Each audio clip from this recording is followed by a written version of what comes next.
Long before Iraq, my journey started in my hometown of Las Vegas, a town that is to Scarcity brain what Vatican City is to Catholicism. Few places better condense our modern ability to consume into one spot. But of everything this city offers, nothing seems to trigger Scarcity brain more than slot machines. Las Vegas wasn't built on winners. It was built on spinning reels encased in pinging, dinging, flashing cabinets that people play over and over and over, eventually to their detriment. Which explains why the machines are everywhere.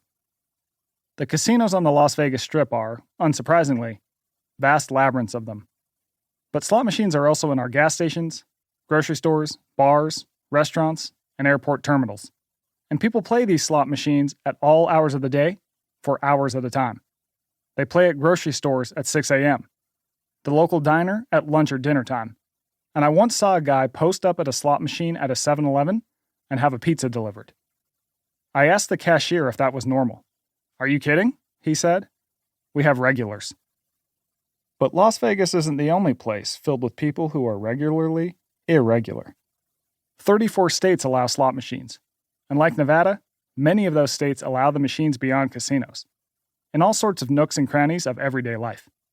And they're cash cows anywhere we put them. The machines make more than $30 billion each year in the United States alone, or about $100 per American per year. It's more than we spend on movies, books, and music combined. And the figure rises about 10% every year. I wanted to understand why. Why are the machines so uniquely captivating?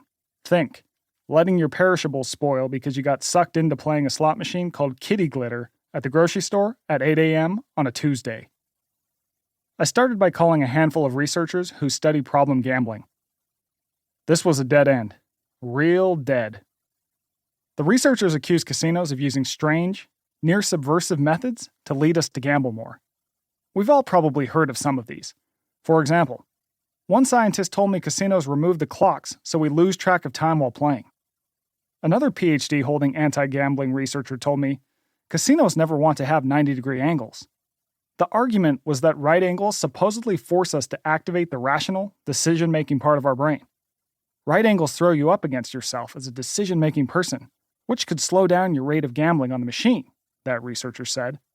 Yet another explained that casino slot machine music plays only in the pleasing key of C, which is said to relax us, and in turn, relax our wallets. All of those claims had even been reported widely in media outlets like The Atlantic and the New York Times. But nothing added up. A bit of common sense and a few visits to casinos proved that these assertions were either myths or standard business practices. For example, no, casinos don't display clocks on every wall.